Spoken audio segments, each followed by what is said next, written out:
North Korea has been a perennial problem since the mid-1990s, and it now looks almost inevitable that the United States will have to accept that it has another nuclear power that it has to deal with. But there is something very specific, I think, in what's been happening in the last couple of months. Two things that I would draw attention to. The first is that the ratcheting up of conflict, the constant missile tests, now, of course, those that actually enter Japanese airspace, I think they're all intended to precipitate a crisis that forced Donald Trump to sit down around the table with his opposite number in North Korea and strike some kind of deal.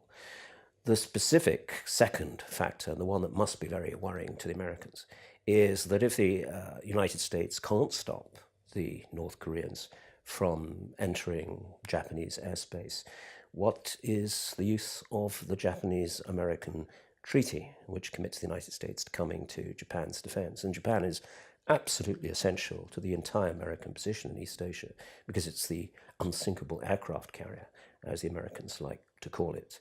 I think the North Koreans are really getting to the stage where they're forcing the South Koreans and the Japanese to ask the question, can we rely on the United States any longer?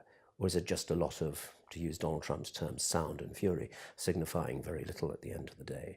And it's one of the reasons I think that the Chinese are quite happy for the North Koreans to do this, because their ultimate aim is to get American bases out of East Asia and to force the American Pacific Fleet back to Hawaii, from which it ventured in 1941.